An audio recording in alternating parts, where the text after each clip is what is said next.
नमस्कार मित्रांनो, तू हि रे माझा मितवा मालिकेच्या आजच्या भागामध्ये आता सगळेजण अर्णव आणि ईश्वरीच्या जिलेबी तोडण्याच्या प्रकाराकडे बघतच राहिलेले असतात. मामा म्हणतो की अरे अर्णव, काय बघतोयस? ती जिलेबी आता तोंडात धर आणि आता माझ्याकडे काय बघतोयस? मी तोडायची का जिलेबी? सांग ना, त्या ईश्वरीच्या बाजूने तोंड कर आणि सांग जिलेबी तोडायला. तेव्हा आजी आणि बाकीचे सगळे त्याच्यावरती हसत असतात. तो ऑकवर्डसारखा फील करत असतो आणि तोंडात जिलेबी धरून ईश्वरीकडे बघत असतो आणि ईश्वरी आता गालातल्या गालात त्याच्याकडे लाजत हसत असते. नम्रताच्या मात्र मनात वेगळंच काही सुरू असतं. नम्रता विचार करत असते की आमच्या दोघांचा जेव्हा हा कार्यक्रम सुरू होता तेव्हा इतका आनंद कोणालाही झाला नव्हता, पण आता या दोघांच्या कार्यक्रमासाठी किती आनंदित झालेत, सगळे उत्साही झालेत, जणू काही यांचंच नवीन लग्न झालं आहे, आमचं नाही. त्यावेळेला आता अर्णव तोंडामध्ये जिलेबी धरत असतो. त्याच वेळेला ईश्वरी पटकन उठते, कारण की तिला आठवतं जे लोक दोघांना कॅटरर्सला पाहिलं होतं ते दोघंही राकेशच्या ॲक्सिडेंटमध्ये आय विटनेस होते. ईश्वरी म्हणते की सर जरा एक मिनिट. तेव्हा अर्णव म्हणतो की मिस इंदोर, ते रिच्युअल सोडून तू अशी कशी काय आली? तेव्हा ईश्वरी म्हणते की सर मला माफ करा, पण मला काहीतरी तुम्हाला दाखवायचं आहे. तेव्हा तो म्हणतो की वॉट? मिस इंदोर, काय झालं आहे? ईश्वरी म्हणते की अर्णव सर, मला ना असं वाटतंय ना की मगाशी जिथे मी काही पाहिलं ना ते जरा प्लीज तुम्ही बाहेर चला. म्हणजेच राकेशचं ॲक्सिडेंट झालेलं ना, जे 2 साक्षीदार होते ना पुराव्याचे, ते 2 इथे मी पाहिल्यासारखे झाले आणि ते अचानक गायब पण झालेत. तेव्हा मग ईश्वरी लगेचच अर्णवला बाहेर घेऊन येते. आजी विचारते की काय झालं यांचं अचानक, हे दोघंही असं बाजूला का गेले? तेव्हा मग आकाश आणि नम्रता दोघंजणही हसत असतात. तो तिच्याकडे बघून हसत असतो. त्यानंतर मग आता इथे मामा म्हणतो की लाजले वाटतं दोघंजणही बहुतेक. तर वल्लरी पण त्यांच्या मागे मागे जाते. नेमकं काय झालं आहे तिलाही बघायचं असतं. आता ईश्वरी आजूबाजूला येऊन बघते तर तिला कुठेही कोणीही दिसत नसतं. वल्लरी आता जे कॅटरर्सचा टेम्पो असतो त्याच्याही अर्णवच्या मागे मागे येऊन उभी राहत असते. ईश्वरी म्हणते की आता इथेच ते दोघंजणही होते.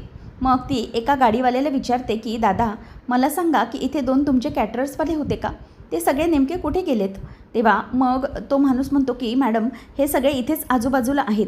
तेव्हा ईश्वरी त्यांच्याकडे त्या दोघांचीही चौकशी करत असते. तेवढ्यात वल्लरीचं लक्ष दरवाजापाशी म्हणजेच गेटपाशी जातं आणि राकेश त्या दोघांनाही चांगलाच झापत असतो आणि म्हणतो की तुम्हाला काही समजतंय की नाही? अरे, तुम्हाला मी इथून गायब व्हायला सांगितलं होतं. जर त्यांना डाऊट आला तर पुन्हा आपण 12च्या भावात जाऊ. तुम्हाला समजत नाही आहे का? तेव्हा तो म्हणतो की सॉरी, माफ करा. मग राकेश त्यांच्या हातात पैसे देतो आणि म्हणतो की हे घ्या पैसे आणि आता इथून ताबडतोब गायब व्हायचं, समजलं ना? असं म्हणून आता तो त्यांच्यावरती ओरडत असतो. नंतर इथे अर्णव हा त्या दोघांबरोबर बोलतच बसलेला असतो. त्याचबरोबर आता इथे वल्लरी म्हणते की ईश्वरी आणि अर्णवचं नेमकं काय चालू आहे? ते दोघंही तिकडे टेम्पोवाल्याशी बोलत आहेत आणि हा राकेश इथे कोणाशी बोलतोय नेमका? नक्की काय चालू आहे काहीच कळत नाही आहे. त्यानंतर मग आता अर्णव विचार करत राहतो की नक्कीच काहीतरी गडबड आहे. तेवढ्यात आता वल्लरी म्हणते की काय गौडगंगाला आहे ना यांचं, जरा मला बघितलं पाहिजे. त्यानंतर मग राकेश आता त्या दोघांनाही पळायला सांगतो आणि ईश्वरी आणि अर्णव दोघंही समोर असतात म्हणून तो फोनवर बोलण्याचं नाटक करत करत पुढे चालत येत असतो. तेवढ्यातच ईश्वरी थांबवते आणि म्हणते की 1 मिनिट जरा थांबाल का? नक्की काय झालं? 1 मिनिट राकेश जीजू असा आवाज ती देते. तेव्हा अर्णवला जरा डाऊट येतो की राकेश त्या बाजूने कसा काय येत आहे. तेव्हा तो म्हणतो की हो, म्हणजे ईश्वरी विचारते की तुम्ही आता इथे काय करत होते? तो म्हणतो की हो, त्याचं काय झालं ना, घरामध्ये सगळ्या पूजा वगैरे आहेत, सगळेजण आहेत, गडबड सुरू आहे म्हणून मला आवाज येत नव्हता, म्हणून मी जरा फोनवर बोलण्यासाठी बाहेर आलो होतो.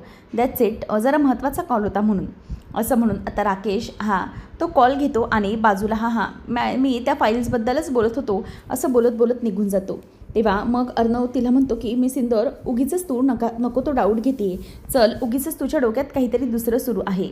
तेवढ्यात आता ईश्वरीचं लक्ष हे तिकडे पडलेल्या त्या टॉवेलकडे जातं, लाल रंगाच्या, आणि तो टॉवेल तू उचलते. म्हणजेच तिला त्या एका माणसाच्या अंगावरती तो लाल रंगाचा टॉवेल दिसलेला असतो. म्हणून ईश्वरीच्या लक्षात येतं की नाही, मी जे काही विचार करत होते ते अजिबात चुकीचं नव्हतं, ते योग्यच होतं अगदी.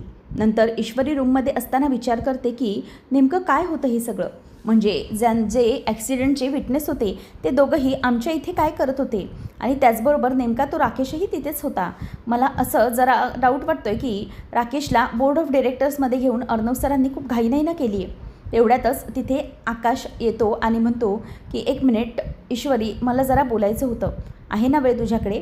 तेव्हा ईश्वरी म्हणते की अहो भाऊजी, इतकी फॉर्मॅलिटी का करताय? बोला ना, काय झालं? बसा इथे.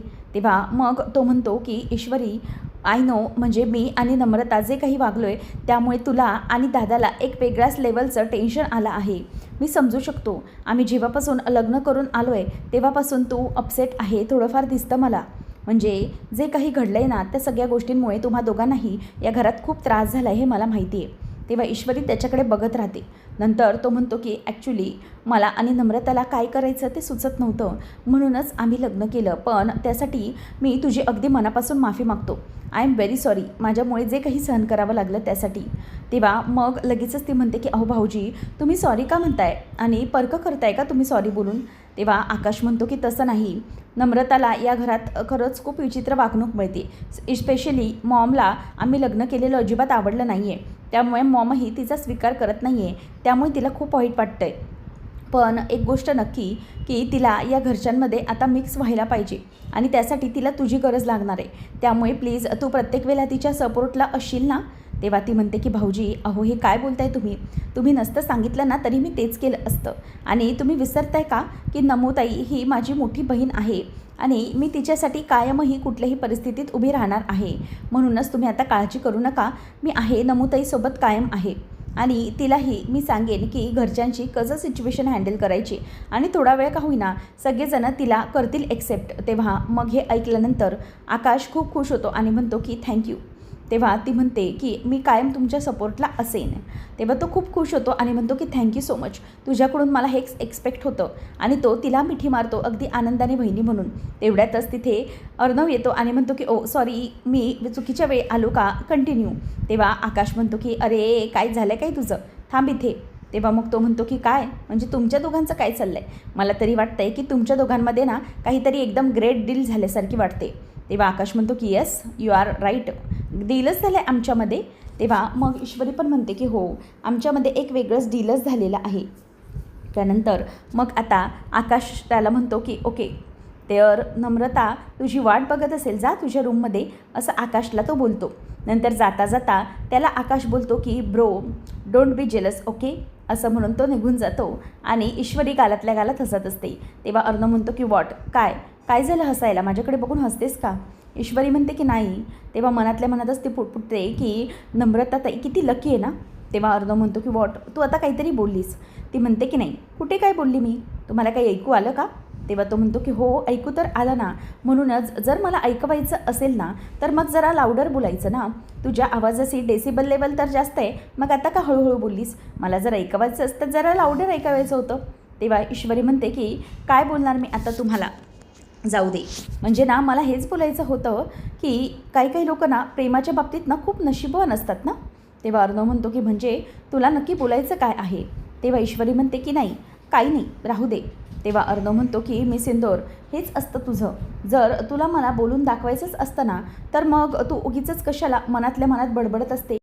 अर्णव म्हणतो की तुझा प्रॉब्लेम काय माहिती आहे, तुला ना जे काही सांगितलेलं ते कळत नाही. त्यावेळेला ईश्वरी म्हणते की हां, मग आता सांगाच मला, मला काय समजत नाही ना ते मला ऐकून घ्यायचं आहे, सांगा सांगा, आताच्या आत्ता सांगा. तेव्हा अर्णव म्हणतो की जाऊ दे, मला सांगता आलं असतं पण ते तुला समजणार नाही आहे. तेव्हा ईश्वरी म्हणते की हो मग बोला ना, मी तेच तर सांगते तुम्हाला, काय नेमकं ते तरी सांगा. तर आता ईश्वरीची चिडचिड ही अर्णवला समजत असते, पण अर्णव म्हणतो की जाऊ दे जाऊ दे, तुला काही कळणारच नाही आहे, असं म्हणून तो आता तिथून चिडून निघून जात असतो. ईश्वरी म्हणते की प्रत्येक वेळेला काही मलाच बोलायचं असतं का, म्हणजे काय आहेत त्या गोष्टी मला समजत नाही. ओ थांबा, मला सांगा काय ते, असं म्हणून ती त्याला ओरडते, पण अर्णव काही तिथे थांबत नाही. नंतर राकेश हा काहीतरी विचार करत करत चाललेला असतो आणि त्याच्या मागोमाग वल्लरी येते आणि मग तो मोबाईलवर बघत असताना वल्लरीला मागे वळून बघतो आणि दचकतो. तेव्हा वल्लरी म्हणते की जावई बापू, काय झालं, तुम्ही मला बघून इतके दचकलात कसे काय? तेव्हा आता राकेश म्हणायला लागतो की नाही नाही मामी, त्याचं काय झालं ना की मला जरा अगदी दचकन बघितलं ना म्हणून कळलं नाही की काय. तेव्हा लगेच ती म्हणायला लागते की अहो जावई बापू तसं नाही, मग अशी ना तुम्ही त्या 2 माणसांबरोबर काय बोलत होतात मागे, तेव्हा म्हणजे त्यांना तुम्ही जरा दटावत होतात असंच वाटलं. तेव्हा राकेश म्हणतो की हो अहो त्याचं काय झालं ना, आपल्या घरामध्ये एक शुभ कार्य होतं, पूजा होती की नाही, आणि ती 2 माणसं ना तिथे बसून आवारामध्ये दारू पित होते, म्हणूनच त्यांना मी हकलत होतो आणि ओरडत होतो. मग वल्लरी म्हणते की तुम्ही तर त्यांना पैसे पण देत होतात. तेव्हा तो म्हणतो की हो, म्हणजे त्यांच्या कामाचे त्यांना पैसे दिले आणि त्यांना हकलून लावलं. तेव्हा वल्लरी म्हणते की नाही, मला तरी जरा असं वाटत होतं ना की तुमचं तिथे काहीतरी वेगळंच काम सुरू होतं. तेव्हा राकेश म्हणतो की नाही नाही, असं काही नाही, तुम्हाला वाटतंय ना तसं काही नाही आहे. बरं, माझं जरा एक महत्त्वाचा कॉल आहे, मी जातो, असं म्हणून तो निघून जातो. त्यानंतर मग आता वल्लरी ही विचार करत असते की नाही, काहीतरी गडबड नक्की आहे इथे. या जावई बापूंचं नेमकं काय सुरू आहे ना ते बघितलं पाहिजे. मला तरी वाटतं की ते काहीतरी ना माझ्यापासून लपवता येतं. आणि राकेश तिच्याशी काही न बोलता तिथून निघून जातो म्हणून तिचा संशय पक्का होतो. ती विचार करते की अर्णव ईश्वरी दोघंजणही काहीतरी शोधत होते आणि त्यामध्ये हे जावई बापू त्यांचंही काहीतरी तिथे सुरूच होतं. आता यांचं नेमकं काय चाललं आहे, नक्की मेमरी लॉस आहे की आणखी दुसरं काही, या गोष्टीचा शोध घेतला पाहिजे असा विचार तिचा सुरू असतो. तर आता घरात सगळेजण पूजेनंतर संध्याकाळचे जमलेले असतात. मामा म्हणतो की वा, आजचं आपलं पूजेचं कार्य अगदी उत्तमरित्या पार पडलं. म्हणजे लग्नानंतरची पूजा, लग्न जरी गडबडीत झालं असलं तरीही लग्नाचा हा विधी जे काही होते ते सगळे उत्तमरित्या पार पडलेले आहेत. खरंच खूप मजा आली. त्याबरोबर सगळे हसतात. पण मामा म्हणतो की सगळ्यांनी जाम एन्जॉय केलं एका व्यक्तीला सोडून. वल्लरीला टोमणा दिल्यावर ती रागाने बघते मामाकडे. नंतर मग रमाकांत म्हणतो की मला तर काय वाटतं सांगू का, आता लग्नानंतरचे विधी झालेत, आता लवकरात लवकर कुलदेवतेचं दर्शन पण झालं पाहिजे, तेही व्यवस्थितपणे. त्याचबरोबर मग आता लगेचच पुढे आजी म्हणते की हो अगदी बरोबर, कुलदेवतेचं दर्शनही झालं पाहिजे. तेव्हा आजी म्हणते की नम्रता इथे बस बाळा बाजूला. तेव्हा मग नम्रता सोफ्यावरती बसते आणि आजी म्हणते की आकाश, नम्रता, तुम्हा दोघांनाही मला एक गोष्ट सांगायची आहे की कुलदेवतेचं दर्शन झाल्याशिवाय तुम्ही दोघांनीही एकत्र राहायचे नाही. त्यावेळेला मामा म्हणतो की हो अगदी बरोबर, आई अगदी बरोबर बोलते. म्हणजे त्याच वेळेला मामा म्हणतो की आता कळेल तुला आकाश की नेमका संयम काय असतो ते. त्यावेळेला आता सगळेजण हसायला लागतात त्यांच्यावरती. आणि मग मामा म्हणतो की हो, तुझ्या इंग्रजीमध्ये काय म्हणतात त्याला, पेशंट. तेव्हा अर्णव म्हणतो की मामा पेशंट नाही, पेशन्स. सगळेजण हसायला लागतात. त्याचबरोबर वल्लरी म्हणते की हां, कुलदेवतेचं दर्शन तर झालंच पाहिजे. त्याबरोबर आकाश म्हणतो की चालेल, मग आपण सगळेजण उद्याच जाऊया देवदर्शनाला, काय हरकत आहे. तेव्हा मामी म्हणते की नाही नाही, उद्याच नाही, हां, बाहेर बघितलंस ना की ऊन किती आहे, आपल्याला थोडे दिवस थांबावं लागेल. आणि मी काय म्हणते आकाश, लग्न जरी तुम्ही तुमच्या मर्जीने केलं असलं ना तरी आता कुलदेवतेचं दर्शन हे माझ्याच मर्जीने होणार, समजलं ना. त्यामुळे आता हे तरी माझं ऐकावं अशी माझी इच्छा आहे. तेव्हा आजी म्हणते की हो अगदी बरोबर आहे वल्लरी, नाही त्याचं काय आहे ना, लग्न तर तिच्या विरोधात झालं पण आता ती सासूबाई आहे, त्यामुळे तिला सासूचा मान हा मिळालाच पाहिजे. बरोबर आहे गं वल्लरी तुझं. आता जे काही आहे ना ते तू ठरव, म्हणजे कधी कुलदेवतेच्या दर्शनाला निघायचं वगैरे हा मान नंतर तुझा, तू ठरव कधी जायचं. तेव्हा मग मामी म्हणते की हो अगदी बरोबर, आता मी ठरवेन ना त्याच वेळेला आपण कुलदेवतेच्या दर्शनाला जायचं आहे. मामी ही आता त्यांच्याकडे बघून म्हणते की चालेल, सगळ्या गोष्टी आता व्यवस्थितपणे पार पाडल्या पाहिजेत आणि मी म्हणेल तेव्हा सगळं ऐकायचं. तेव्हा आता लगेच अर्णव चिडवतो की आकाश आता समजेल तुला, पेशन्स सगळे त्याला चिडवत असतात. त्यानंतर आजी म्हणते की हो मग आता ठरलं, कुलदेवतेच्या दर्शनाला हे दोघंजणही आता इतक्यात जाणार नाही आहेत, त्यामुळे एक काम करावं लागेल की आकाश आणि अर्णव तुम्ही दोघंजणही एका खोलीत झोपायचं आणि नम्रता आणि ईश्वरी तुम्ही दोघंजणही एका खोलीमध्ये झोपायचं.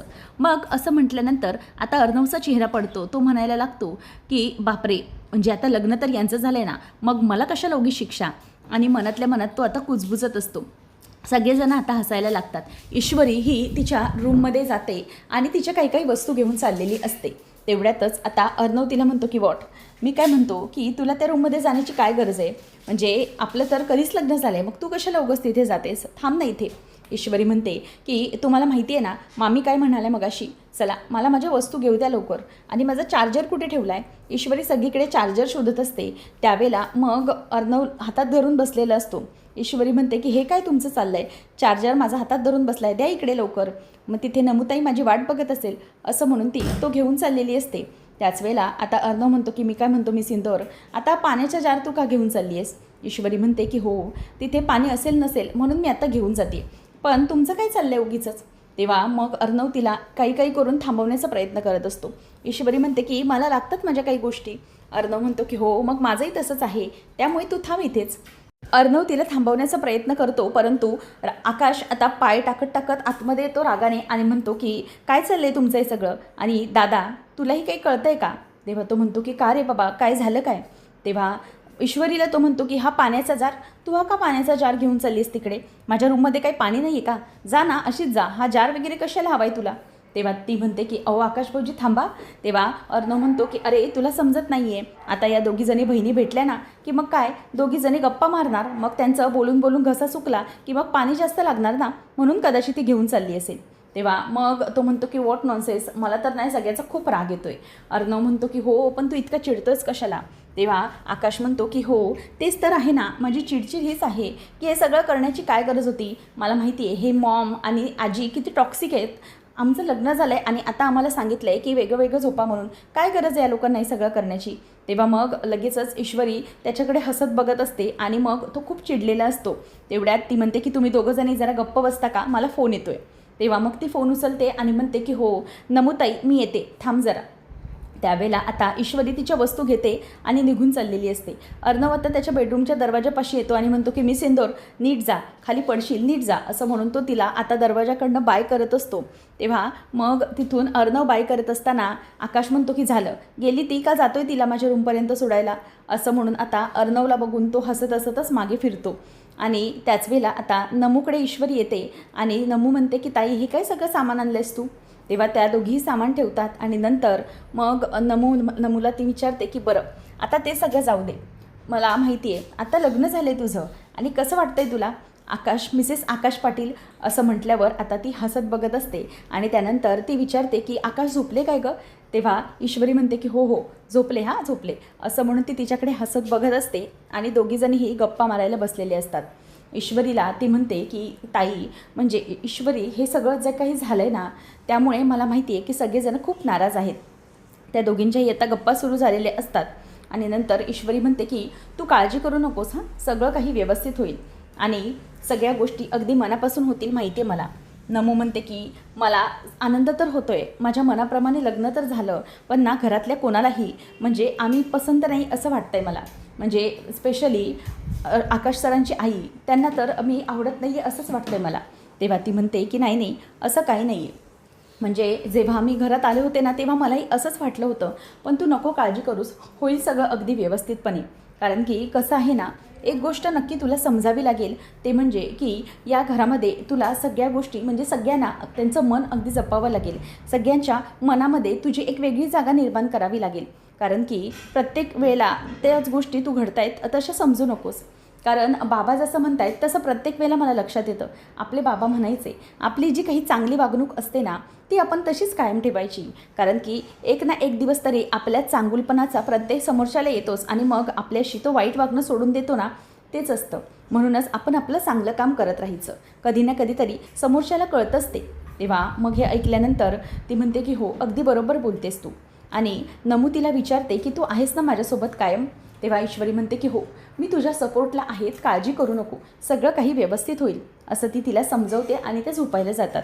मग इथे अर्णव फोनमध्ये काहीतरी करत असतो. तेवढ्यात आकाश त्याच्याकडे येतो आणि म्हणतो की दादा तुझं लग्न झालं आहे ना? तेव्हा अर्णव म्हणतो की का, डाऊट आहे का काही तुला? तेव्हा आकाश त्याला म्हणतो की मग मला जरा काही तू टिप्स दे ना. तेव्हा अर्णव म्हणतो की का, तुला माझ्याकडून टिप्स हव्यात? याच्या अगोदर तर तू मला टिप्स द्यायचात की असं करायचं असतं तसं करायचं असतं आणि ऑल, आणि आता? तेव्हा आकाश त्याला म्हणतो की तसं नाही रे, त्या लग्नाच्या अगोदरच्या टिप्स होत्या बॉयफ्रेंडवाल्या, आता मी लग्न झालं आहे ना माझं, मग मला तुझ्याकडून काहीतरी टिप्स मिळाल्या असत्या तर बरं झालं असतं. तेव्हा अर्णव त्याला म्हणतो की बरं आता ठीक आहे, मी तुला सांगतो, एक गोष्ट कायम लक्षात ठेवायची. अर्णव म्हणत असतो की एक गोष्ट तुला लक्षात ठेवावी लागेल, ते म्हणजे आता नम्रता तुझी गर्लफ्रेंड नाही आहे, शी इज युअर वाईफ. आता तुला एक गोष्ट कळावी लागेल की तिचा तुझ्यावरती जेवढा विश्वास असेल ना तेवढाच विश्वास आपल्या घरच्यांवर पण राहिला पाहिजे आणि प्रत्येक वेळेला तुला तिची रिस्पेक्ट पण करता आली पाहिजे. किती काही झालं तरीही ती हे घरात आली आहे नवीन, त्यामुळे तुला सगळ्या गोष्टी मॅनेज कराव्या लागतील, ओके? आणि तिचं मनही जपावं लागेल, घरच्यांनाही तुला दुखवता येणार नाही मान्य, परंतु तिलाही वाईट कधी वाटलं नाही पाहिजे, समजलं? या सगळ्या गोष्टी तुला मानाव्या लागतील आणि तिला प्रत्येक वेळेला कुठल्याही प्रकारे त्रास होऊ नाही द्यायचा. तेव्हा आता अर्णवकडे तो हात जोडतो आणि म्हणतो की वा वा बाबा, मला तर आत्तापर्यंत वाटलं होतं की माझा दादा हा बिझनेसमध्येच एक्सपर्टीज आहे, पण मला पहिल्यांदा लक्षात आलं की माझा दादा रिलेशनमध्ये पण इतका चांगला विचार करतो. तेव्हा तो म्हणतो की ओ मग आता तुला काही आणखी बोलायचं आहे का? चल झोप पटकन, तुझी बडबड बस झाली. आणि अर्णव त्याला म्हणतो की मग आपण एक काम करूया, आपला बिझनेस बंद करूया आणि ह्या सगळ्या रिलेशनच्या टिप्ससाठी ऑफिस खोलूया, काय म्हणतो तू? तेव्हा आकाश म्हणतो की चालेल चालेल. अर्णव म्हणतो की काय चालेल, झोप पटकन, सकाळी उद्या जायचं आहे 9 वाजता ऑफिसला शार्प. तेव्हा तो म्हणतो की दादा अरे काय यार, 9 वाजता ऑफिसला, माझं लग्न झालं आहे आणि आम्ही फिरायला तर जाऊ शकत नाही, निदान मी ते तिच्याबरोबर टाईम स्पेंड तरी करेन. तेव्हा अर्णव म्हणतो की गप्प बस, उद्या सकाळी 9 वाजता मेहता इंडस्ट्रीजची मीटिंग तुला फायनल करायची. आता आकाश गपचूप झोपतो. त्यानंतर अर्णव झोपल्यानंतर त्याला आठवण येत असते ईश्वरीची. म्हणजे ईश्वरीसोबत जे क्षण घडलेले असतात ते सगळे त्याला एक एक करून आठवत असतात आणि तो गालातल्या गालात हसत असतो. तर तिकडे ईश्वरीचंही तेच सुरू असतं. नम्रताची झोप लागलेली असते, म्हणजे ईश्वरीला तर तेच विचार डोक्यामध्ये येत असतात. तर ईश्वरी आणि अर्णव हे दोघंजणही प्रत्येक वेळेला कशाप्रकारे एकमेकांसोबत असायचे हे सगळं आता त्याला आठवत असतं. आणि तिकडे आता ईश्वरीचंही हे सुरू असतं. त्यानंतर आपल्याला पाहायला मिळतं की अर्णव विचार करायला लागतो की ईश्वरी झोपली असेल का, तर ईश्वरी इथे विचार करत असते की अर्णव सर झोपले असतील का. आणि त्या दोघांच्या डोक्यामध्ये तेच विचार आता सुरू असतात. तर अर्णव आता विचार करतो की 1 मिनिट, मी हळूच ईश्वरीला फोन करतो आणि बघतो की ती खरंच झोपली आहे का. आणि मग त्यानंतर ईश्वरीचा फोनही बाजूलाच असतो, तीही फोन हातात घेतच असते. अर्णव फोन घेतो आणि ईश्वरीला फोन लावतो. Hello miss Indore. आता ईश्वरी पण पटकन फोन उचलते आणि त्यानंतर अर्णव आता बाहेरच्या गार्डनमध्ये ईश्वरीची वाट बघत बसलेला असतो. आणि ईश्वरी धावत येते आणि विचारते की अर्णव सर काय झालं, तुम्ही मला इतक्या पटकन बोलवलं? तेव्हा अर्णव म्हणतो की मिस इंदोर तू आलीस पण इतक्यात? अगं तू काही जागीच होतीस की काय, का इथे बाहेर कुठे होतीस? ईश्वरी म्हणते की नाही मी जागी नव्हते, आता तुम्ही पटकन फोन केलात तर मला यायलाच हवं ना. मला सांगा काय झालं आहे, काही प्रॉब्लेम झाला आहे का? आकाश भाऊजी तुम्हाला काही बोललेत का? किंवा राकेशबद्दल तुम्हाला काही समजलं आहे का? काही झालं आहे का? की तुम्हाला बरं वाटत नाही, तुम्ही ठीक तर आहात ना? असं म्हणून ती त्याच्या आता अंगाला वगैरे हात लावून बघत असते आणि म्हणते की तुम्हाला ताप तर आला नाही आहे ना? तेव्हा तो म्हणतो की मिस इंदोर 1 मिनिट, काय चाललं आहे काय तुझं? अगं मी तुला बोलायला बोलवलं आहे आणि प्रत्येक वेळेला काही जर प्रॉब्लेम असेल तरच मी तुला बोलवू का? म्हणजे असंच नॉर्मली आपण आपल्याबद्दल बोलण्यासाठी मी तुला बोलवू शकत नाही का? तेव्हा ईश्वरी म्हणते की आपल्याबद्दल बोलण्यासाठी आहे काय असं त्यात? तेव्हा मग अर्णव म्हणतो की अच्छा, म्हणजे आपल्याबद्दल आपण काहीच बोलू शकत नाही का? तेव्हा ईश्वरी म्हणते की नाही तसं नाही, मग बोला तुम्ही आता. तेव्हा अर्णव म्हणतो की जाऊ दे, तू एक काम कर, तू तू झोपायलाच जा. तेव्हा ईश्वरी आता त्याला म्हणते की अर्णव सर काय चाललं आहे काय तुमचं इथे? म्हणजे तुम्ही मला आता बोलायला बोलवलं आणि आता परत माझ्यावरती चिडताय. तेव्हा मग तो म्हणतो की काय झालं ना, माझा चांगला बोलण्याचा मूड होता, गप्पा मारण्याचा, परंतु तू आलीस आणि हे सगळी जी काही बडबड केलीस ना, त्यामुळे माझं आता डोकं फिरलं आहे. त्यामुळे मला काय आता तुझ्याशी बोलायचं नाही, गो असं म्हणून तो तिला आता जायला सांगतो. तेव्हा ईश्वरी म्हणते की 1 मिनिट, तुमचं ना काही कळायलाच मार्ग नाही आहे. म्हणजे आता मला बोलायला पण बोलवलं आहे आणि त्यानंतर तुमची बडबड पण सुरू आहे. म्हणजे काही बोलायचं तेच, त्यालाच पर्याय नाही आहे असं म्हणून आता ईश्वरी त्याच्यावरतीच ओरडत असते आणि गालातल्या गालात आता हसायला लागते. तेव्हा ईश्वरीला तो म्हणतो की तू माझ्यावरती हसतेस? तर ती पुन्हा जोरजोरात हसायला लागते. आणि मग अर्णव म्हणतो की मग माझ्यावरतीच हसतेस ना तू? तेव्हा ईश्वरी म्हणते की नाही सॉरी, मी तुमच्यावरती हसत नाही आहे. ॲक्च्युली त्याचं काय झालं आहे ना, आता माझ्या लक्षात आलेलं आहे की तुमच्याशी भांडल्याशिवाय ना मला झोप लागत नाही. तेव्हा मग अर्णव आता गालातल्या गालात हसायला लागतो आणि तोही 2 मिनटं शांत राहून म्हणतो की हो, माझंही तसंच झालेलं आहे. तेव्हा ईश्वरी म्हणते की काय? अर्णव म्हणतो की एक्झॅक्टली माझं पण तसंच आहे, मला पण तुझ्याशी भांडल्याशिवाय ना झोप लागत नाही, त्यासाठी हे सगळं झालं आहे असं मला वाटतं. तेव्हा ईश्वरी आणि अर्णव दोघंजणही गालातल्या गालात हसतात आणि त्यानंतर ईश्वरी आता गप्प असते. तेव्हा ती म्हणते की काय, आणखी काही बोलायचं आहे का? तेव्हा अर्णव काहीच बोलत नाही, तो गप्प असतो. त्यानंतर मग आता ईश्वरी त्याच्याकडे हसत बघत असते. तेव्हा ईश्वरी म्हणते की चला मग गुड नाईट. तेव्हा अर्णव आता गप्प असतो आणि तोही तिला गुड नाईट असं बोलतो. आणि त्यानंतर मग आता गुड नाईट बोलल्यानंतर ते दोघं एकमेकांना खरं तर जवळ घेणार असतात, परंतु ते दोघंही ऑकवर्ड असतात. ईश्वरी अर्णवचा हातात हात देते तर अर्णव ईश्वरीला जवळ घ्यायला बघत असतो. अशा पद्धतीत आता ईश्वरी पुन्हा तिथून निघून जाते आणि अर्णव गालातच हसत असतो. पुढच्या भागामध्ये अर्णव आता ऑफिसमध्ये हे अनाऊन्स करतो की मी राजेश भोसले यांना बोर्ड ऑफ डिरेक्टर्सचे मेंबर केलेले आहे आणि ते आता बोर्ड ऑफ डिरेक्टर्सचे 1 ऑफ द मेंबर आहेत. हे ऐकून राकेशला तर आनंद होतो, पण त्यानंतर त्याचा जो काही डिसिजन असतो त्यामुळे ईश्वरीला धक्का बसतो. ईश्वरी अर्णवला विचारते की अर्णव सर, तुम्ही हा इतका महत्त्वाचा डिसिजन कसा काय घेतलात? त्या राकेशला बोर्ड ऑफ डिरेक्टर्सचा मेंबर कसा काय केलात? तेव्हा अर्णव म्हणतो की हे बघ मिस इंदोर, मी जे काही केलं आहे ना त्याच्यामागे काहीतरी कारण नक्की आहे. पण ईश्वरीला टेन्शन आलेलं असतं. आणि राकेश आता त्या खुर्चीकडे बघून म्हणतो की आता ही खुर्ची लवकरात लवकर माझ्या हातामध्ये ही खुर्ची आली आहे, पण आता मी बोर्ड ऑफ डिरेक्टर्सनंतर डायरेक्ट सात्विक फॅशनचा सगळा जो काही अधिकार आहे तो माझा मी करून घेणार आहे. जोपर्यंत सात्विक फॅशन माझ्या हातात येणार नाही तोपर्यंत आता मी शांत नाही बसणार. तर इथे दुसरीकडे अर्णव ईश्वरीला सांगत असतो की मिस इंदोर, मला बघायचं आहे की आपला जर राकेशचा आपल्या सात्विक फॅशनवरती जर डोळा असेल तर मात्र त्या माणसाचा तो दिवस आपल्या घरातला शेवटचा दिवस असेल. अर्णवने काहीतरी प्लॅनिंग केलेलं असतं. आता नेमकं अर्णव त्या सगळ्या बाबतीतलं सत्य कसं शोधून काढणार आहे पाहणं रंजक ठरेल.